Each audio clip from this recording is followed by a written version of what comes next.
नमस्कार दोस्तों, आप सभी का फिर से स्वागत है। आज हम एथिक्स के जिस विषय पर चर्चा करने जा रहे हैं, वह केवल सिलेबस का एक हिस्सा नहीं है, बल्कि एथिक्स की आत्मा है। आज का हमारा विषय है अंतरात्मा, कॉन्साइंस और नैतिक अंतर्ज्ञान, मोरल इंट्यूशन। हम सभी ने यह अनुभव किया है कि जीवन की सबसे कठिन परिस्थितियां वे होती हैं जहां हमें निर्णय तो लेना होता है, लेकिन सामने कोई स्पष्ट नियम नहीं होता। ना कानून मदद करता है, ना कोई लिखित निर्देश, ना कोई गाइडलाइन। फिर भी निर्णय टालना संभव नहीं होता। ऐसे क्षण में प्रश्न उठता है कि अब किस आधार पर निर्णय लिया जाए। यहीं से अंतरात्मा का प्रवेश होता है। जब व्यक्ति किसी निर्णय के बिंदु पर खड़ा होता है और उसके सामने कोई स्पष्ट नियम, कानून या लिखित निर्देश उपलब्ध नहीं होता, तब जो आंतरिक आवाज उसे सही दिशा दिखाती है, वही उसकी अंतरात्मा होती है। इस स्लाइड में आप देखिए, इसी बात को मैंने 4 अलग-अलग बिंदुओं में रखा है, जहां से आप शॉर्ट नोट्स बना सकते हैं। पहला बिंदु देखिए, एथिक्स जीवन और प्रशासन की आत्मा है। कई कई परिस्थितियों में कानून, नियम या गाइडलाइन उपलब्ध नहीं होती, फिर भी निर्णय लेना अनिवार्य होता है। ऐसे समय व्यक्ति बाहरी नियमों की बजाय भीतर झांकता है। यहीं से अंतरात्मा नैतिक मार्गदर्शक के रूप में सामने आती है। अगले स्लाइड में देखिए, अंतरात्मा और नैतिक अंतर्ज्ञान का मूल संबंध। इन दोनों के बीच मूल संबंध क्या है, यही हमें जानना है। यह बहुत जरूरी है कि हम अंतरात्मा और नैतिक अंतर्ज्ञान को अलग-अलग खाने में ना रखें। अक्सर विद्यार्थी नैतिक अंतर्ज्ञान को कोई अलग शक्ति समझ लेते हैं, जबकि वास्तविकता यह है कि नैतिक अंतर्ज्ञान अंतरात्मा से ही उत्पन्न होता है। नैतिक अंतर्ज्ञान उसी अंतरात्मा का सहज और त्वरित और तत्काल रूप है। क्या है नैतिक अंतर्ज्ञान?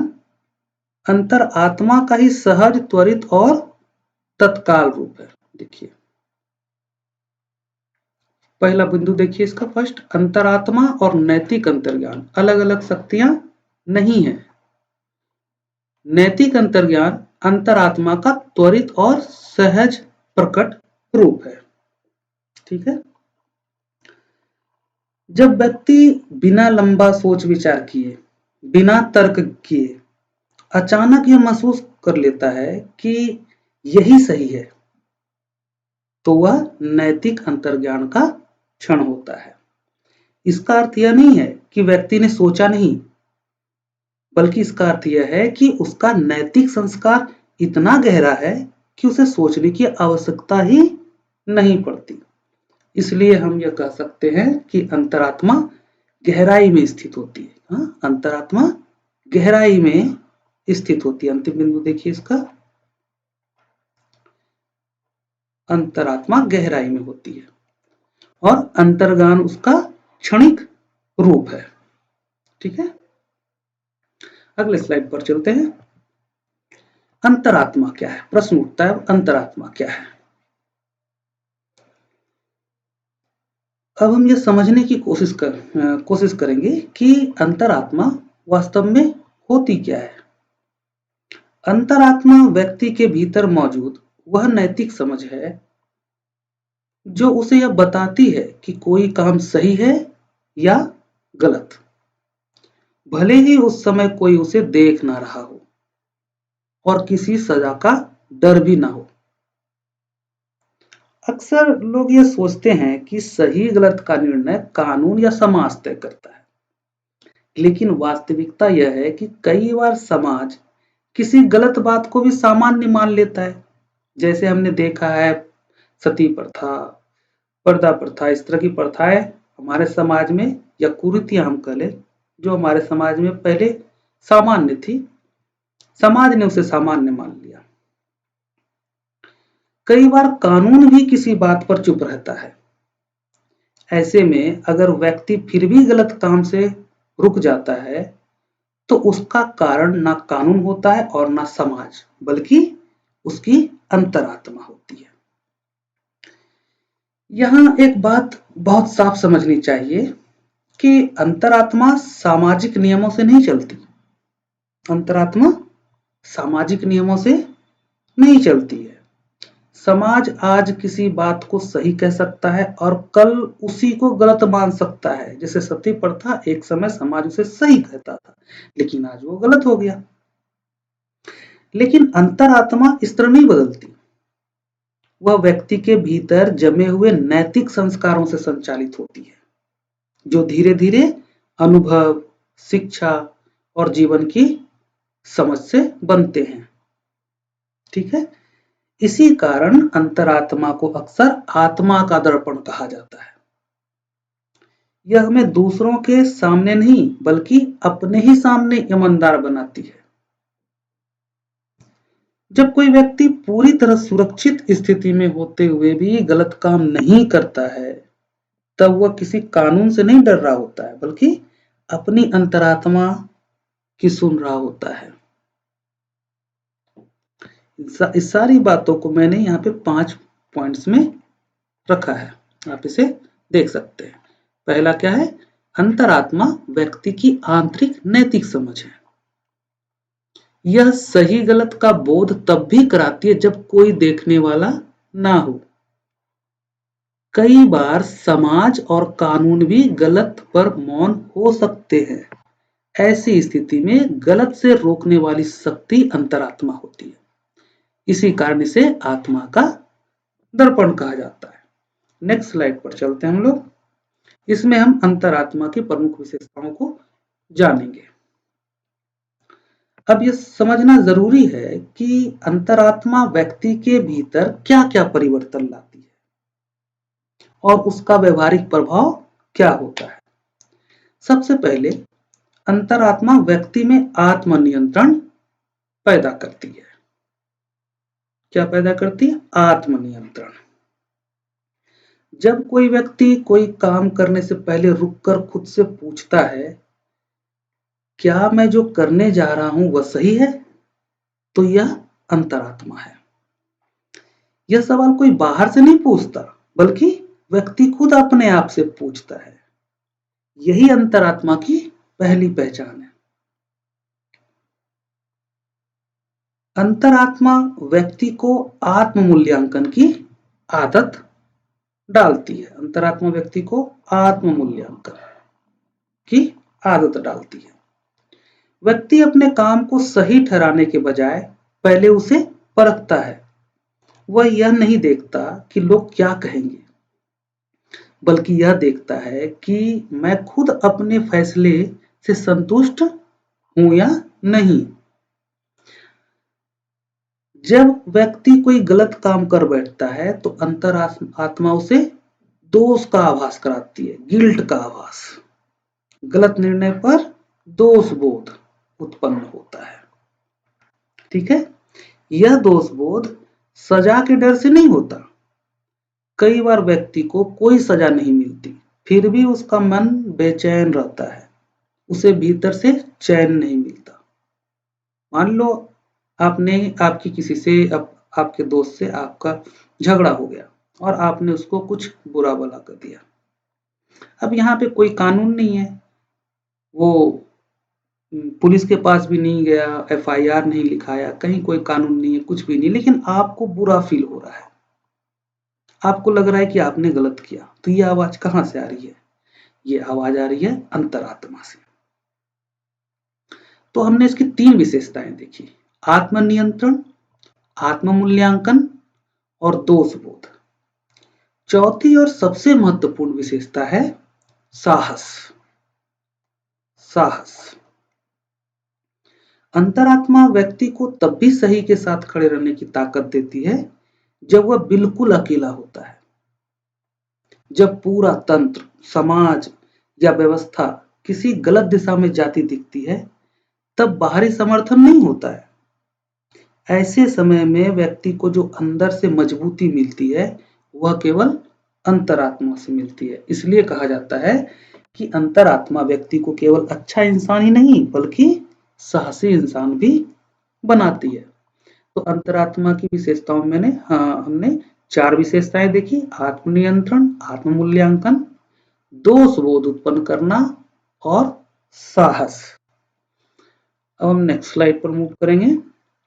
अब हम जानेंगे कि नैतिक अंतर्ज्ञान क्या है। अंतरात्मा हमने जाना, हम जानेंगे नैतिक अंतर्ज्ञान क्या है। नैतिक अंतर्ज्ञान वह स्थिति है जब व्यक्ति किसी काम के बारे में ज्यादा सोचता नहीं बल्कि अंदर से तुरंत समझ जाता है कि इस समय क्या सही है।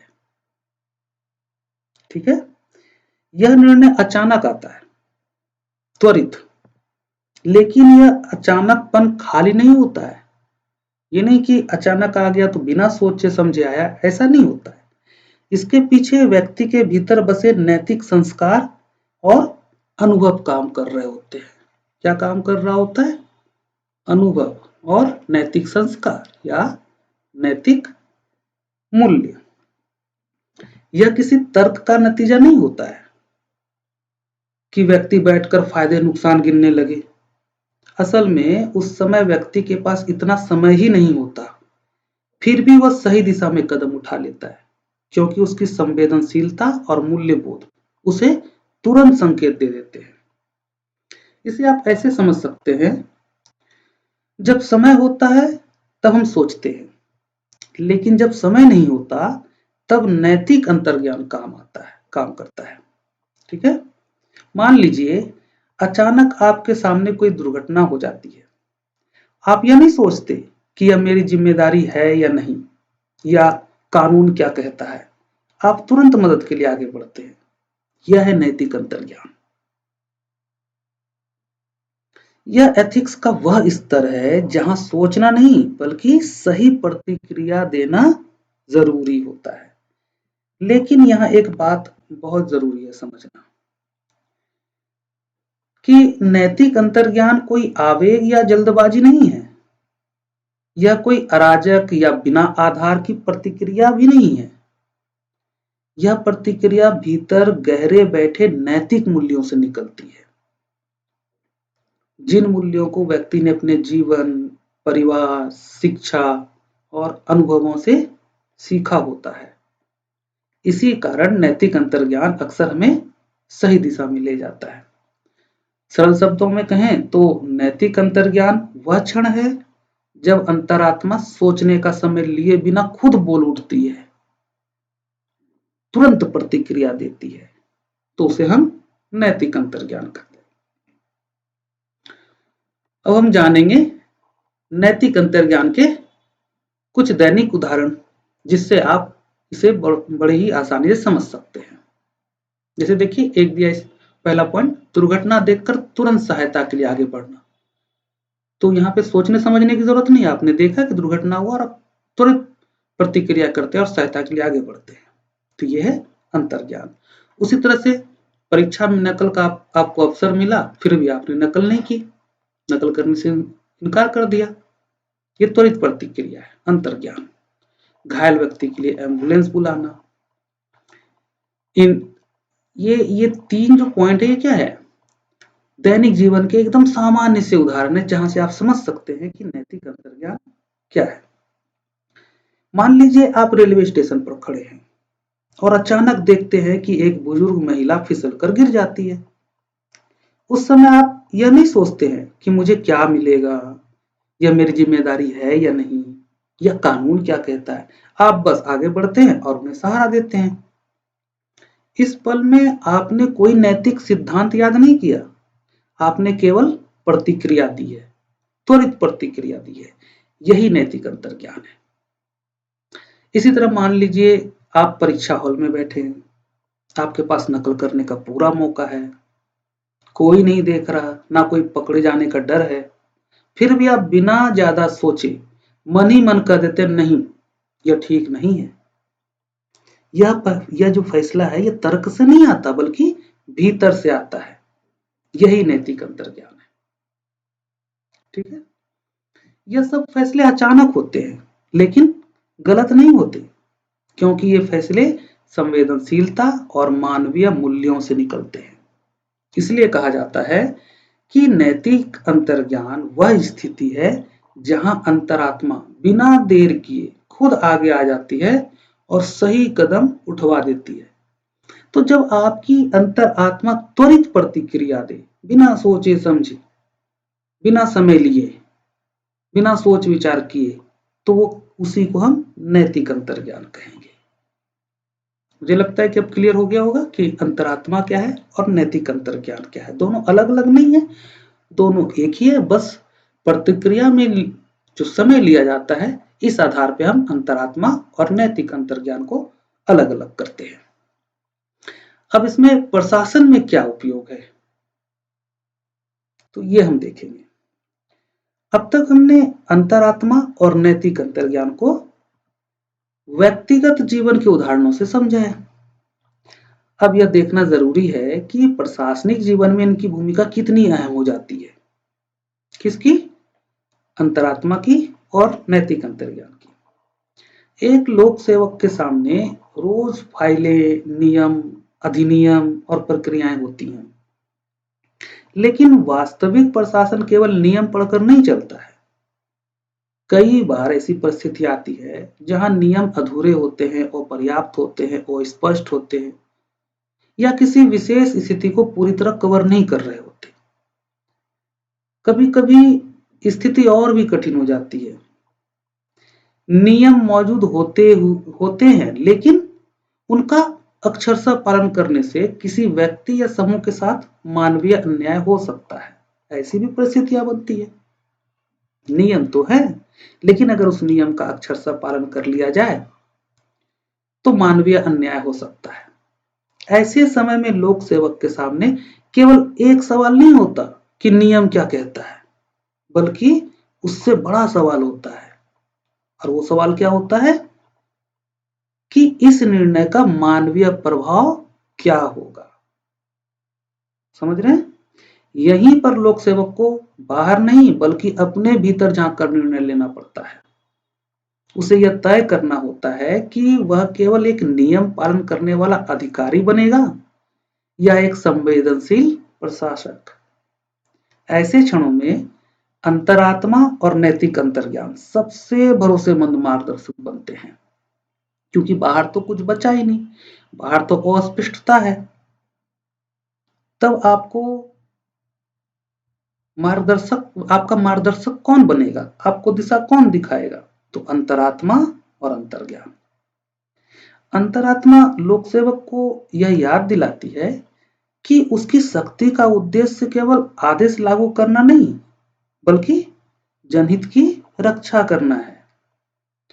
वहीं नैतिक अंतर्ज्ञान उसे यह समझने में मदद करता है कि तुरंत क्या किया जाना चाहिए।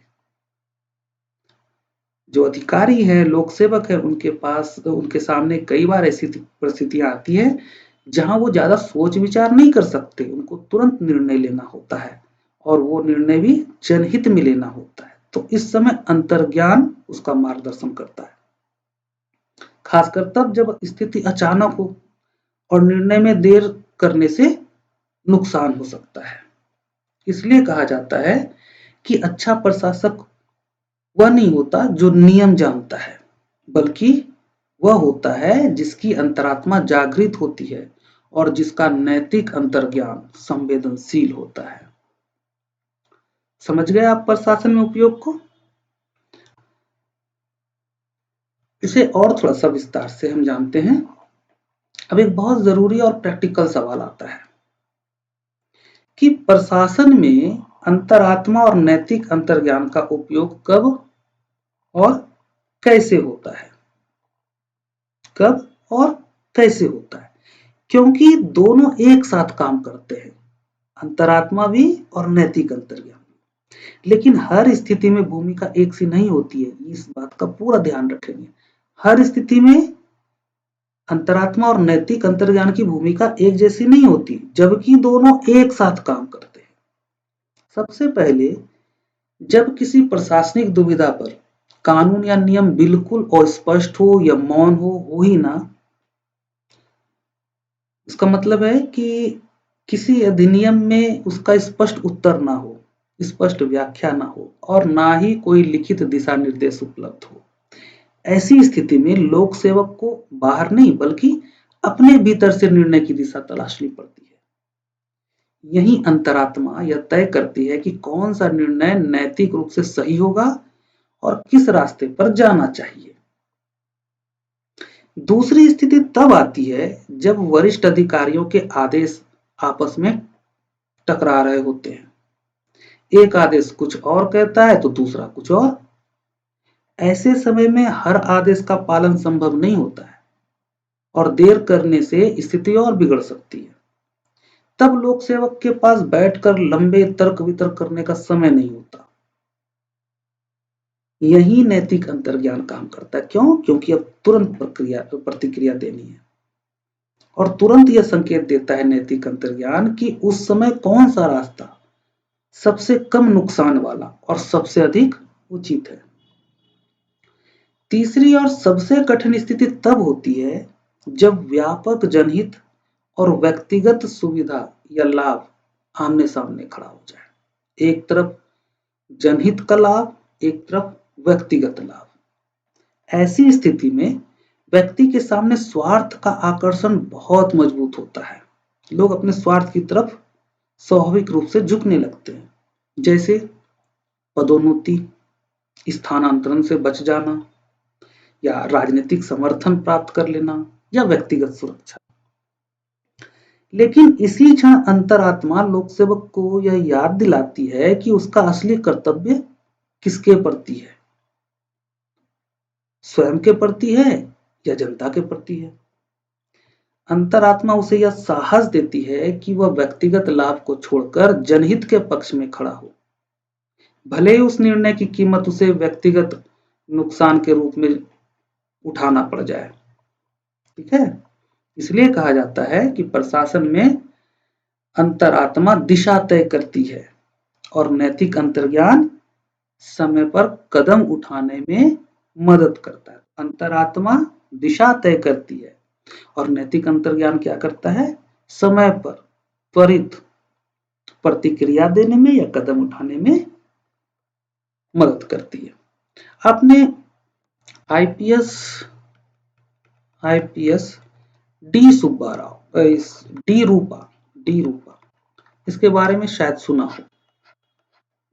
ये अंतरात्मा और नैतिक अंतर्ज्ञान, ये बहुत अच्छा उदाहरण है। आईपीएस डी रूपा, कानून स्पष्ट नहीं था, फिर भी इन्होंने जेल में हो रहे अन्याय को उजागर किया। तो यहां पर अंतरात्मा और अंतर्ज्ञान काम कर रहा था। उसी तरह से आपने आईपीएस संगीता कालिया के बारे में भी सुना होगा, काफी चर्चित नाम है। फिर आईएएस कृष्ण मोहन झा के बारे में भी सुना होगा। तो ये लोग नैतिक अंतर्ज्ञान और अंतरात्मा का बहुत ही अच्छा उदाहरण है।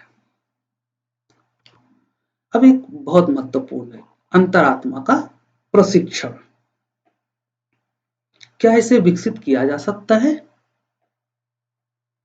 तो अब एक बहुत स्वाभाविक सवाल उठता है, क्या अंतरात्मा जन्म से ही तय होती है या इसे विकसित किया जा सकता है?